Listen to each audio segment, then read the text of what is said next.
Margaret Rose Thompson carried a devastating secret for 70 years: she couldn't read. After a lifetime of hiding her illiteracy through clever coping strategies, her world crumbled when she received her deceased mother's final letter and couldn't decipher the words inside. Born into Alabama sharecropping in 1925, Margaret never had the chance to attend school. She married, moved to Detroit, raised 6 successful children, and became a beloved grandmother, all while secretly depending on others to navigate a world made of words. Everything changed when her granddaughter Emma began struggling with reading, unconsciously mimicking Margaret's memorization techniques instead of actually learning to read.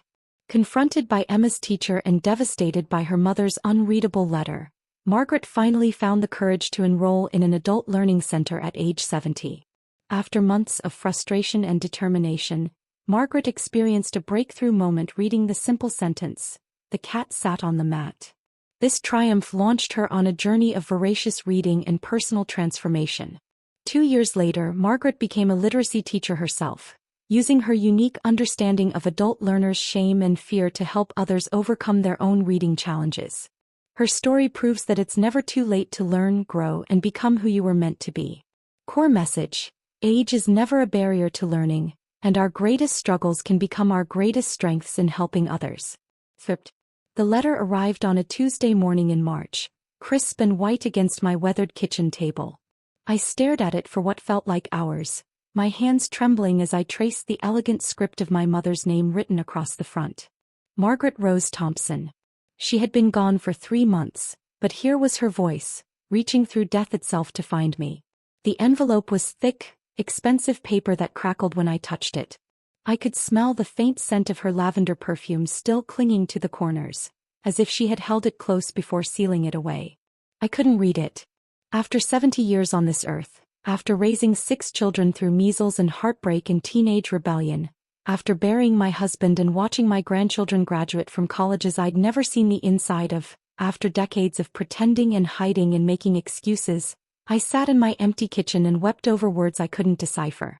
The shame burned hotter than the coffee growing cold beside me, hotter than the March sun streaming through my faded curtains.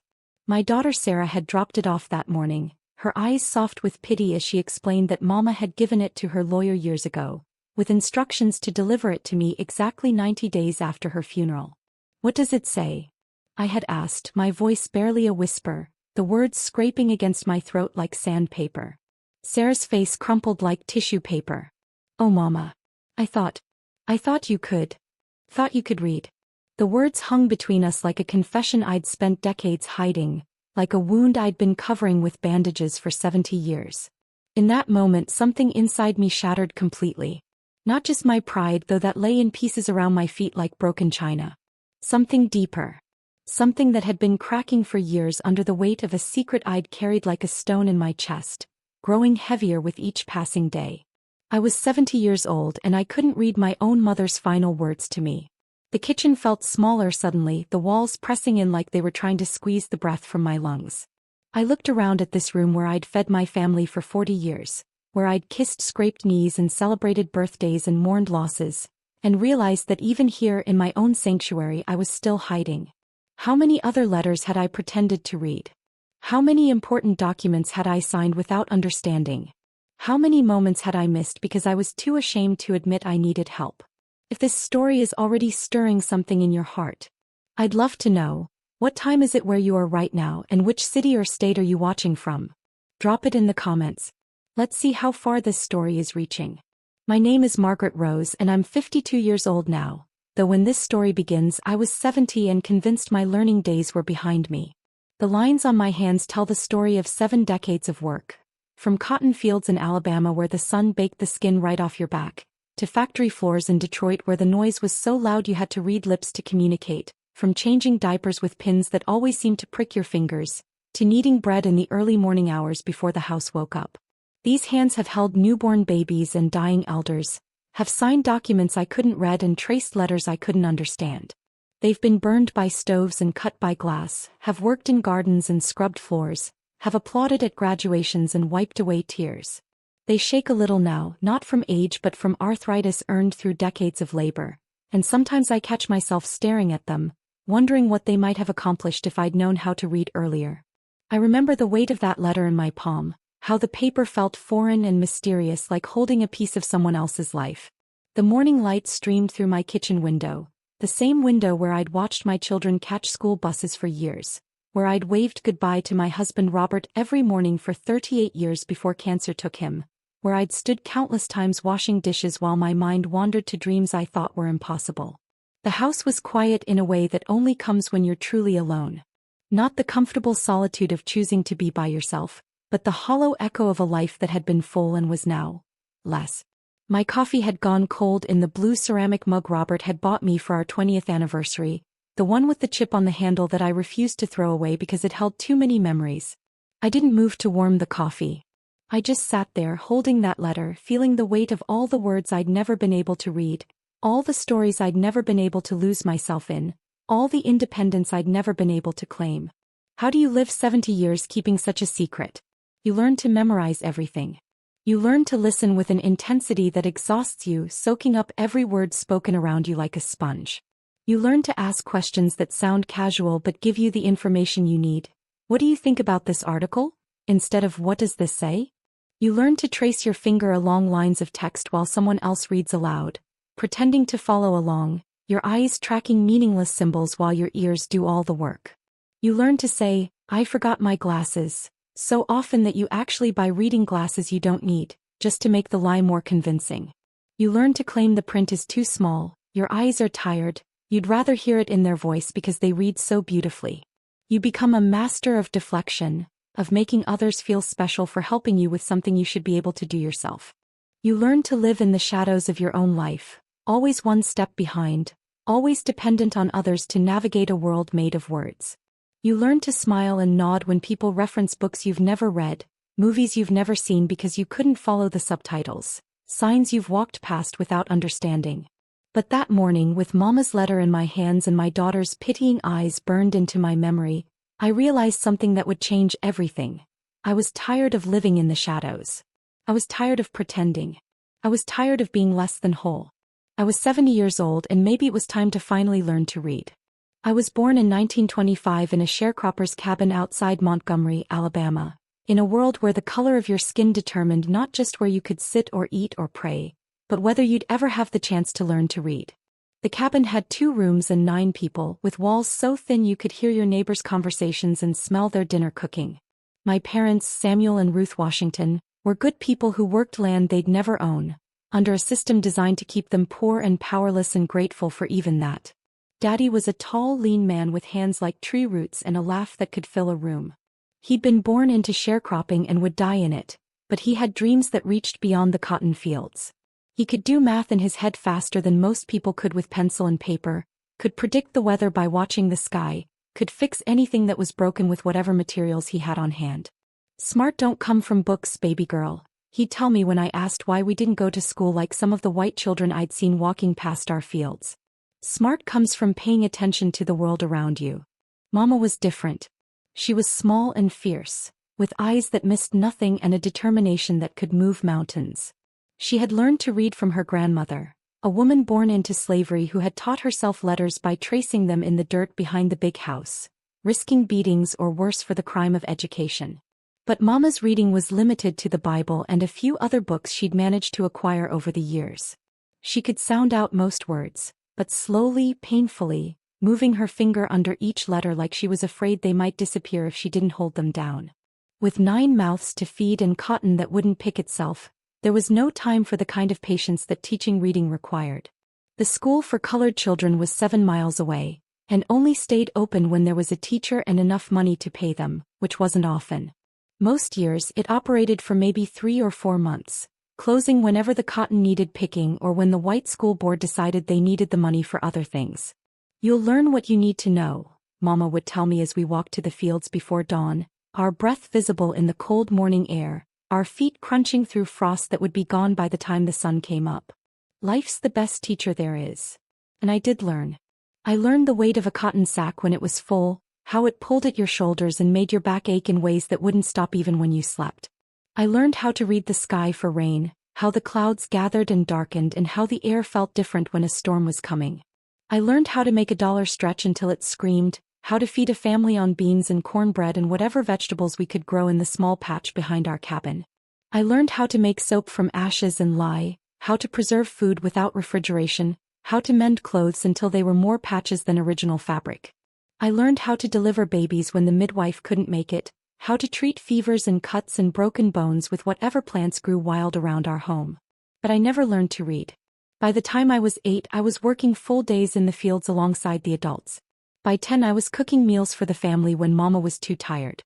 By 12, I was doing washing for some of the white families in town, earning 50 cents a week that went straight to helping feed my siblings.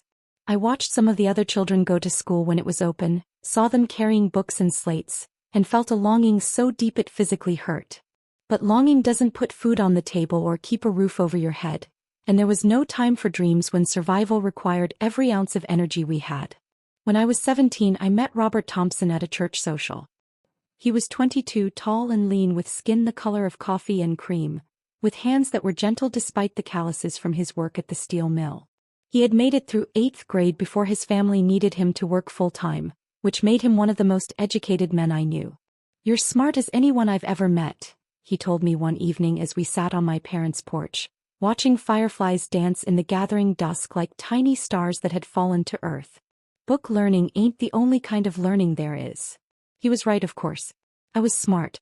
I could calculate change in my head faster than most people could with pencil and paper.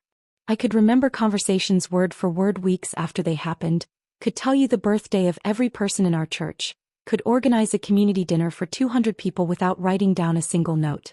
I could look at a piece of fabric and know exactly how much I needed to make a dress, could listen to a cough and tell you what kind of sickness someone had, could predict which crops would do well in which field just by looking at the soil. I had knowledge and wisdom and intelligence. But I couldn't read the Bible during Sunday service when Pastor Williams called on congregation members to share verses.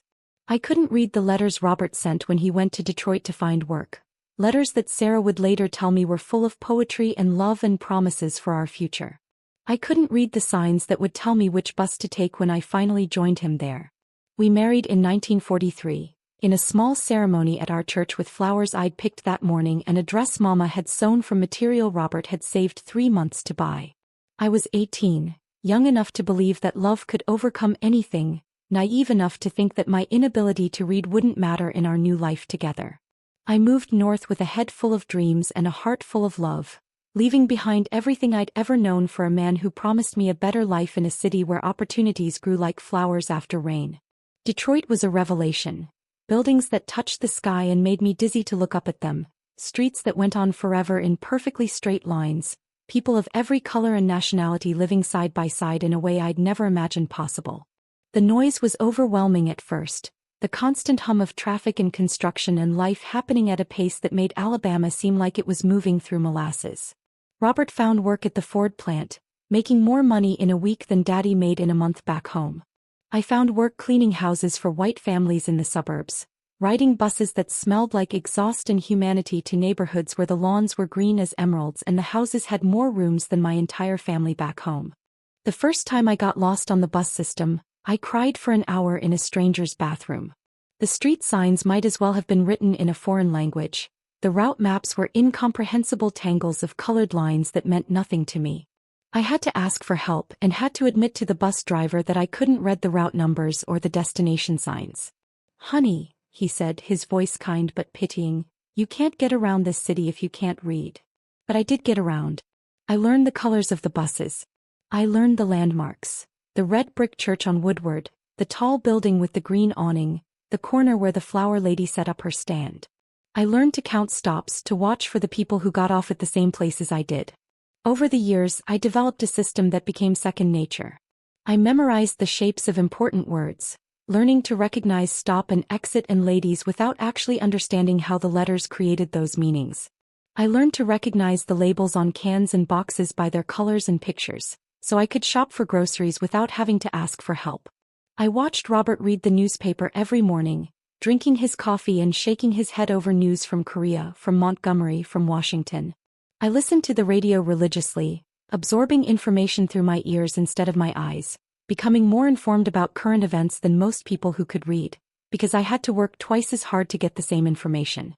When our children started school, I panicked in ways I hadn't since those early days in Detroit.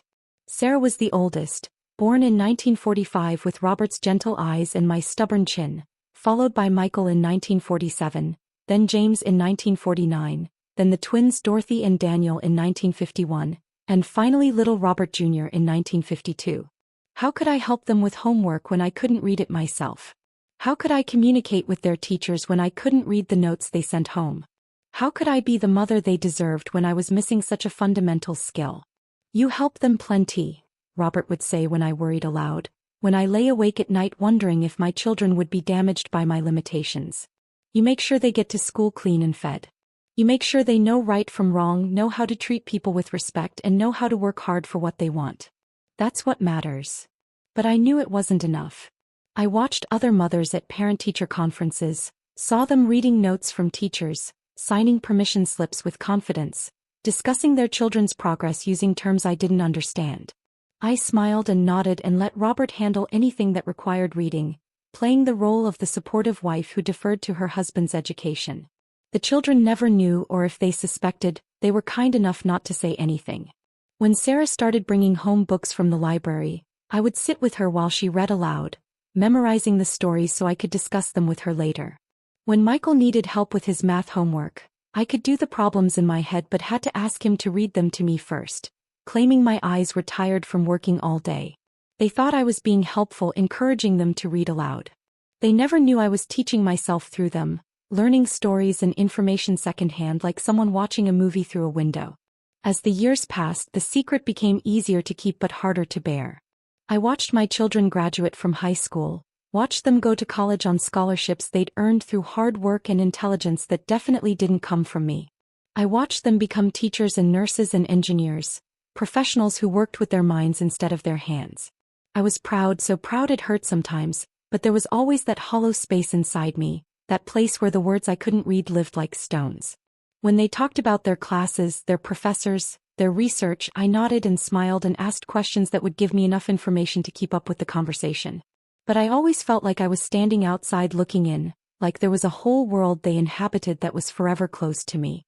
When the grandchildren came, I told them the same stories I'd told their parents, the ones I'd memorized from Sarah's library books and from years of listening to the radio. I became the grandmother who knew everything, who could answer any question, who could make magic out of thin air. But I couldn't read them a bedtime story from a book they'd never heard before. I couldn't help them with their homework beyond the most basic arithmetic.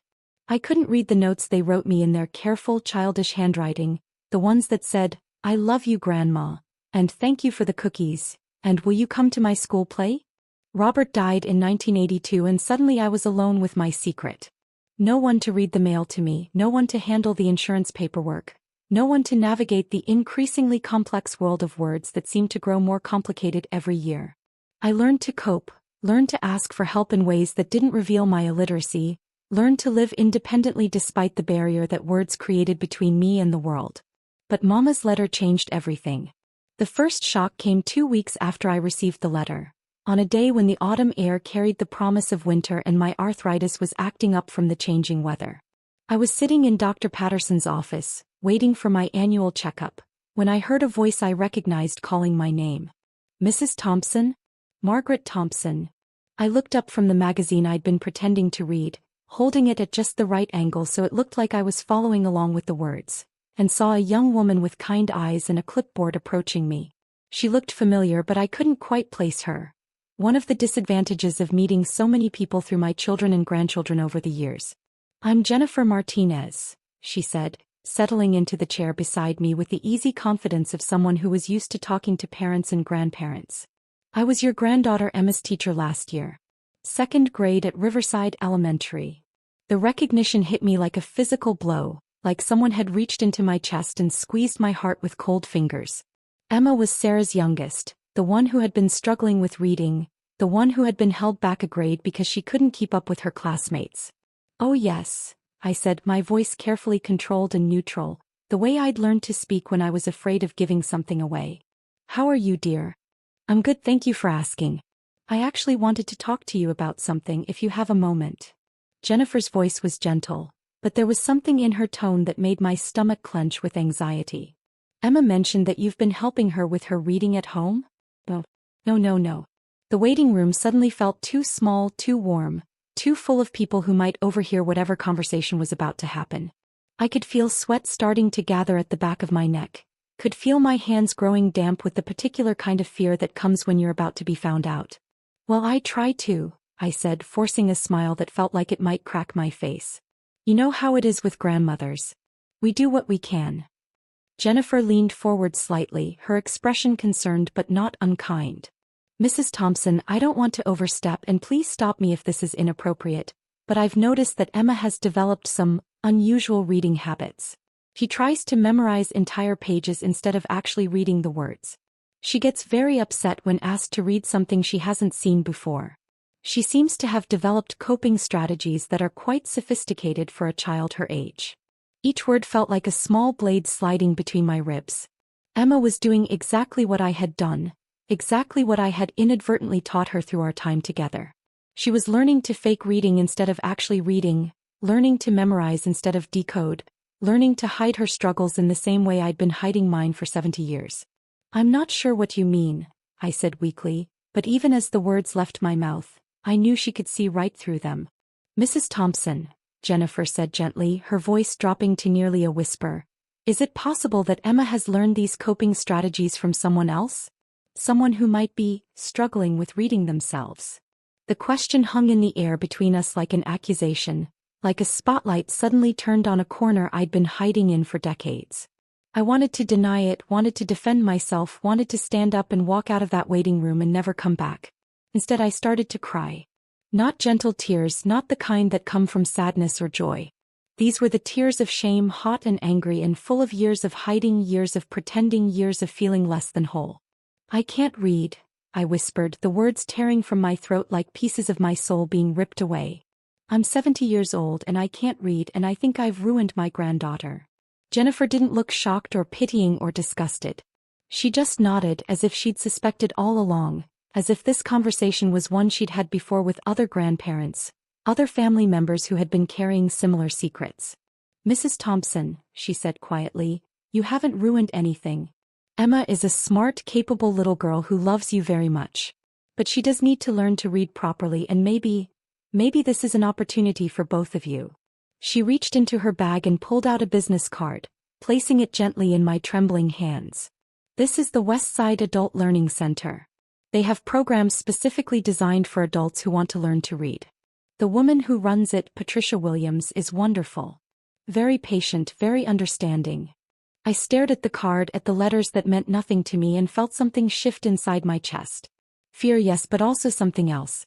Something that might have been hope. The second shock came 3 weeks later, when I finally worked up the courage to ask Sarah to read Mama's letter to me. I'd been carrying it around in my purse like a talisman, pulling it out sometimes just to hold it, but never quite ready to face whatever words it contained. We sat in her living room on a Sunday afternoon, the letter spread between us like a bridge or a chasm depending on how you looked at it. Sarah's hands shook almost as much as mine as she carefully unfolded the paper, her eyes scanning the words before she began to read them aloud.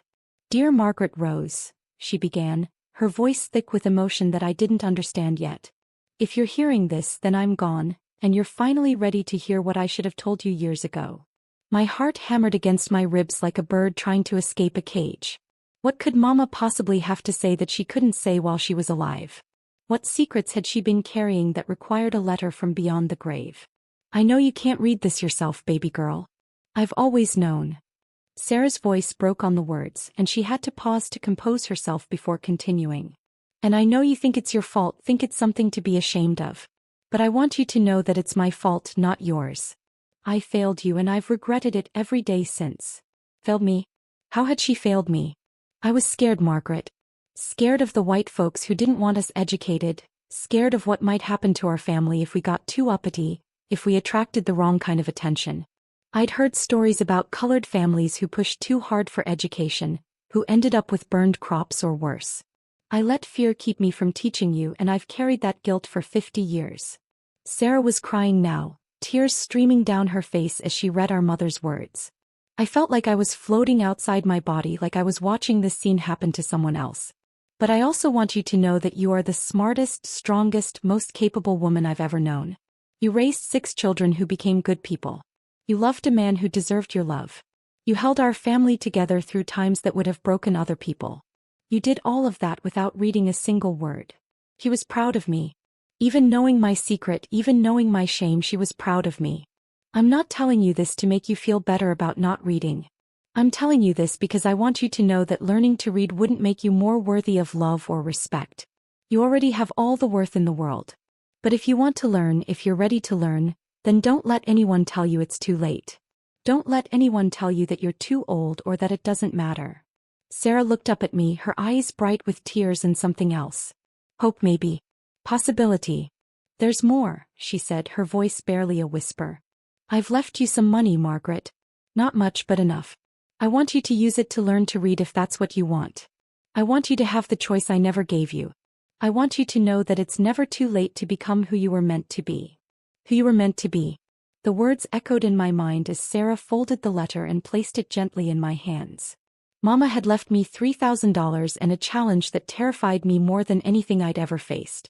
She was asking me to step out of the shadows, to stop hiding, to become visible in a way that felt more frightening than any physical danger.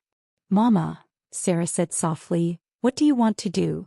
I looked at this daughter of mine, this woman who had become a teacher herself, who had spent her life helping children learn to read, and realized that I had been cheating both of us. I had been cheating her out of a mother who could fully participate in her professional life, and I had been cheating myself out of a relationship with my own daughter that was based on honesty instead of careful deception. I want to learn, I said, the words coming from somewhere deep inside me that I'd been afraid to access for 70 years. I want to learn to read. The third shock came when I finally worked up the courage to call the adult learning center that Jennifer had recommended. I sat by my kitchen phone for an hour, dialing the number and hanging up before it could ring, my hands shaking so badly I could barely hold the receiver. What if they laughed at me? What if they told me I was too old? What if they asked questions I couldn't answer? Finally, on what must have been my 20th attempt, I forced myself to let it ring. Westside Adult Learning Center, this is Patricia speaking. The voice was warm and professional and I could hear genuine kindness in it, but that didn't stop my throat from closing up with fear. Hello, I managed to say, my voice barely audible even to myself. I need to learn to read. There was a pause, and for a moment I thought maybe she hadn't heard me, or maybe she was trying to figure out if this was some kind of joke. How old are you, honey? Patricia asked gently. 70. Another pause, longer this time, and I felt my heart sinking. She was going to tell me I was too old, that it was too late, that I should have thought of this 50 years ago. Well, she said, and I could hear the smile in her voice, you won't be our oldest student. We had a gentleman last year who was 82 when he started. He's reading chapter books now. When would you like to come in for an assessment? An assessment. The word terrified me more than anything she could have said. What if they discovered I was too stupid to learn? What if they realized I'd spent 70 years fooling everyone, including myself? What if they told me I was wasting everyone's time? But something in Patricia's voice, some quality of patience and acceptance, made me push through the fear. What does an assessment involve? I asked.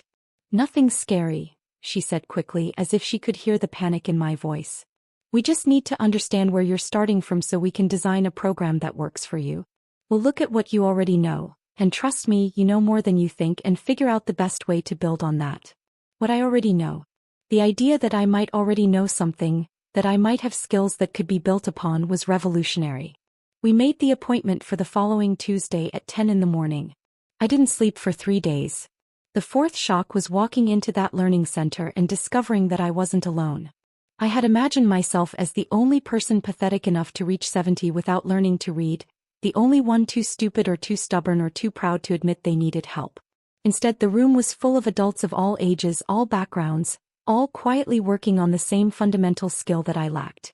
There was no shame here, no judgment, no pity. Just people learning. There was Maria, a woman about my age who had immigrated from El Salvador 20 years earlier and was learning to read English.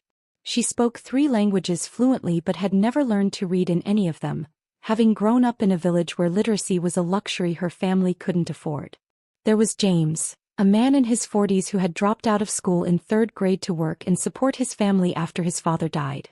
He'd built a successful construction business through hard work and intelligence, but he wanted to be able to read contracts and blueprints himself instead of relying on others.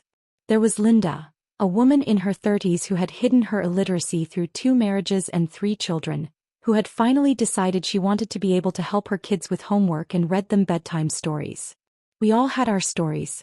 We all had our reasons. We all had our shame. But we also had something else: determination. My teacher was a young woman named Ms. Kelly, barely older than my granddaughter Emma. She had short brown hair and patient eyes, and she didn't treat me like I was stupid or broken or too old to learn. She treated me like someone who had simply missed out on an opportunity that was now being offered again. "We're going to start with the alphabet," she said, placing a simple workbook in front of me. "Not because I think you don't know it, but because we need to make sure you understand the connection between the letters and the sounds they make." I stared at the page, at the letters I'd seen thousands of times but never really understood. They looked like symbols from another world, hieroglyphics that everyone else could decode but that remained mysterious to me. "This is going to be hard," Miss Kelly said gently, settling into the chair beside me. "Learning to read as an adult is different from learning as a child. Your brain has to create new pathways, new connections. It's going to feel frustrating and overwhelming sometimes. You might want to quit. But I want you to know that you can do this. I've seen people older than you, people who struggled more than you, learn to read. The brain doesn't stop learning just because we get older." She was right about it being hard. The first few weeks were torture in ways I hadn't anticipated. My hands cramped from holding the pencil wrong, from gripping it too tightly out of nervousness and frustration. My eyes strained from trying to focus on letters that seemed to swim on the page, blurring together or dancing away from my vision when I tried to concentrate too hard. My brain felt like it was full of cotton, slow and thick and unable to process the simplest connections between symbols and sounds. I would stare at the letter B and know that it made a but sound, but when I saw it in a word, it was like my mind couldn't make the leap from recognition to understanding. I wanted to quit every single day. I would sit in my car in the parking lot after class, sometimes for 20 or 30 minutes, telling myself this was hopeless, that I was too old, that some people just weren't meant to read. The shame was overwhelming, not just the old shame of being illiterate, but the new shame of struggling so publicly, of being seen as someone who couldn't do what 6-year-olds learned easily. But every time I thought about giving up, I remembered Mama's letter. I remembered Emma sitting beside me, learning to memorize instead of read because that's what she thought reading looked like. I remembered all the years of living in the shadows, of pretending, of being dependent on others for something as basic as reading a street sign or understanding a medicine bottle. I was 70 years old and I was finally learning to read. The breakthrough came on a Thursday morning in November, 3 months after I started classes. The November air was crisp and sharp, carrying the promise of winter, and I'd been struggling with a particularly difficult lesson about vowel sounds that seemed to change depending on what letters surrounded them. I was sitting in the learning center, my usual spot by the window where the morning light was best for reading, struggling with a simple sentence about a cat sitting on a mat. I'd been working on similar sentences for weeks, and while I could usually sound them out eventually, it was a slow, painful process that left me exhausted and frustrated. But that morning something was different. I looked at the page and instead of seeing individual letters that I had to laboriously connect to sounds, I saw words. Real words that I could read. "The cat sat on the mat," I whispered, and then louder with growing excitement. "The cat sat on the mat." The words flowed from my mouth like water, natural and easy and right. I wasn't sounding out letters anymore and wasn't struggling to connect symbols to sounds. I was reading. Miss Kelly looked up from helping Maria with her lesson, drawn by something in my voice.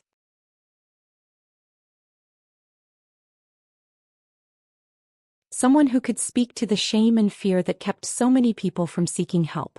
"Mrs. Thompson," Patricia said when she offered me the position, "you have something that most reading teachers don't have. You remember what it felt like to be on the other side. You understand the courage it takes to walk through our doors for the first time." He was right. I remembered the shame that burned hotter than any physical pain, the frustration that made you want to throw books across the room, the feeling of being stupid or broken or somehow less than human. I remembered the fear of judgment, the embarrassment of asking for help, the crushing weight of carrying such a secret for so long. But I also remembered the joy of that first successful sentence, the moment when words stopped being symbols and became meaning. I remembered the pride of reading my first complete book, the satisfaction of helping Emma with her homework, the deep peace of finally being whole. My first student was a man named William, age 68, who had dropped out of school in 5th grade to work on his family's farm during the Depression. He sat in the chair across from me during our first meeting, his hands shaking, his eyes full of the same shame I'd carried for so long. "I don't know if I can do this," he said quietly, his voice barely audible. "I'm too old, too set in my ways. My brain doesn't work like it used to." I looked at this brave man who had finally found the courage to face his fear, who had walked through our doors despite decades of shame and self-doubt, and I smiled. "William," I said, "I learned to read when I was 70. You're ahead of the game." I was a teacher. Over the next few years I worked with dozens of students, each with their own story, their own reasons for seeking literacy, their own fears and hopes and dreams. There was Rosa, a grandmother who wanted to read bedtime stories to her grandchildren. There was Marcus, a veteran who had struggled with undiagnosed dyslexia his entire life. There was Anna, a woman who had been homeschooled but never actually taught to read. Each breakthrough felt like a miracle, each "I can read" moment took me back to that November morning when I'd first experienced the magic of understanding written words. I learned that teaching reading was as much about healing shame as it was about phonics, as much about building confidence as it was about decoding skills. Now at 52 I look back on that woman who sat in her kitchen, holding a letter she couldn't read, and I feel nothing but compassion for her. She was doing the best she could with what she had, surviving in a world that had failed to give her the tools she needed, carrying a burden that was never hers to carry alone. But she was also stronger than she knew, braver than she believed, and more capable than anyone had ever told her. The intelligence that had helped her navigate 7 decades without reading was the same intelligence that eventually allowed her to learn. And the wisdom she'd gained from those years of struggle became the foundation for helping others on their own literacy journeys. Learning to read didn't make me a different person. It made me more myself. More confident, more independent, more able to help others. The wisdom I'd gained from 70 years of living didn't disappear when I learned to read. It deepened and broadened and became something I could share more effectively. I still have Mama's letter, though I no longer need Sarah to read it to me. I've read it hundreds of times, and each time I discover something new in her words. Not because the words have changed, but because I have. Each reading brings new understanding, new appreciation for the courage it took her to write it and the love that motivated her to leave me that final gift. The money she left me is long gone, spent on books and classes and the materials I need to teach other adults. But the real gift she gave me wasn't money, it was permission. Permission to learn, permission to grow, permission to become who I was meant to be, even at 70 years old. It's never too late to become who you were meant to be. Emma is in 4th grade now, reading at a level far above her age, devouring chapter books and poetry and anything else she can get her hands on. She wants to be a teacher when she grows up, she says, just like Grandma. She doesn't remember the time when I couldn't read, or if she does, she's kind enough not to mention it. To her, I've always been the grandma who helps with homework, who reads bedtime stories, who knows all the words. But sometimes when we're reading together, she'll look at me with eyes that seem older than her years and say, "I'm proud of you for learning to read, Grandma." And I know that somewhere in her young mind she understands the courage it took, the determination it required, the love that motivated it. The Adult Learning Center where I learned to read has become my second home. I teach there 3 days a week, working with adults who are just beginning their literacy journey, and I volunteer there on weekends helping with fundraising and community outreach. Each student teaches me something new about courage, about resilience, about the power of words to transform lives. Yesterday, a woman named Grace, age 73, read her first complete sentence. She looked up at me with tears in her eyes and said, "I can read. I can read." Those 3 words never get old. They never lose their power. They represent everything that is possible when we refuse to let fear or shame or age determine our limits. They represent the triumph of hope over despair, determination over doubt, courage over fear. I am Margaret Rose Thompson. I am 52 years old. I learned to read at 70 and I became a teacher at 72. I am living proof that it's never too late to learn, never too late to grow, never too late to become who you were meant to be. I am proof that shame doesn't have to define us, that secrets don't have to control us, that the courage to be vulnerable can transform not just our own lives but the lives of everyone around us. And if I can do it, so can you. Whether you're struggling with literacy or facing any other challenge that feels insurmountable, Whether you're carrying a secret that feels too heavy to bear, or dreaming of something that feels too impossible to pursue, I want you to know that it's never too late. The courage you need is already inside you. The strength you require has been building all your life. The person you're meant to become is waiting for you to take that first brave step. The letter that started this journey, Mama's final gift to me, sits framed on my desk now. I can read every word, understand every nuance, feel every ounce of love and hope and faith she poured into those sentences. But more than that, I understand now what she was really telling me. That learning is a lifelong journey, that growth doesn't stop at any age, and that becoming who we're meant to be is not a destination but a process that continues as long as we have breath in our bodies. It's never too late to become who you were meant to be. If you've made it this far, thank you for walking this road with me. I hope this story gave you strength, or at least the feeling that you're not alone. Comment where you're watching from and maybe subscribe. Let's build a place where voices like mine, and maybe even yours, are finally heard.